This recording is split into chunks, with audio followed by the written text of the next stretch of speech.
Yeah, I mean, a lot of people got sour on the idea of universal basic income when they saw how people didn't want to work when they got COVID relief. I think that was largely bogus. Yeah. I don't think, I mean, because look at the unemployment rate right now, right? It's like, what, 3.5% or something like that?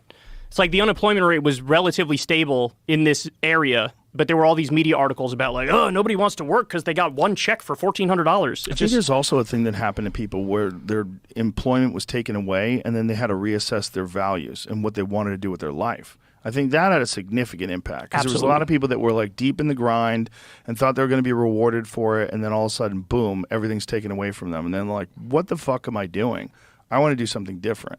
It was a real wake-up call for a lot of people. Yeah. I think you're right about that. And that's why you see a lot of people now like, I don't want to go back to the office. Yeah. If my job wants to make me go back, I'm not going to fucking go back to the office. Yeah. I'm not going to do that. But, you know, RV sales went through the roof during the time of the pandemic. Some people were like, hey, you know, I want to travel. I'm reassessing. And look, it's a good thing. I mean, there was a poll I read a long time ago. Only like 18% of Americans feel engaged when they're at work. That's crazy. Which is like, dude, less than 20% of the country likes their fucking job. This is like a crisis. So crazy. So of course you're going to have depression high, anxiety high, all these issues that are associated with that. I mean, you're lucky, I'm lucky. We happen to do things that we really like. Yeah. But imagine being somebody who doesn't like your job. Yeah, well, I've been that person in the past. Me too, yeah. You have too.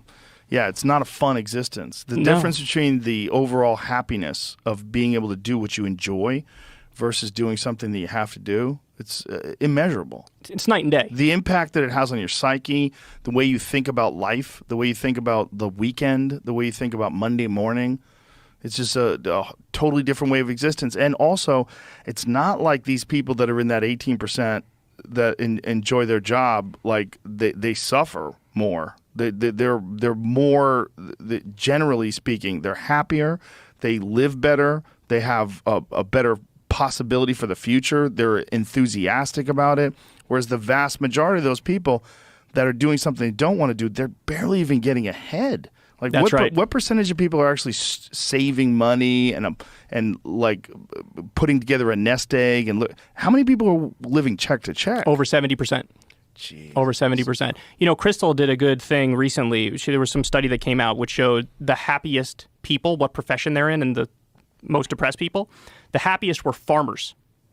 Really? They were the happiest people. And then I believe the least happy were like lawyers, people who like work kind of office jobs.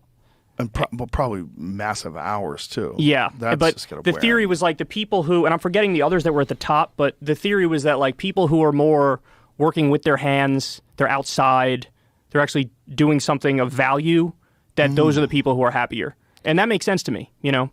Farmers, that's a fucking hard job. It is, yeah. The And idea also that- there's fewer small farmers now. It's mostly the big. Yeah. Man, that's shocking. Farmers.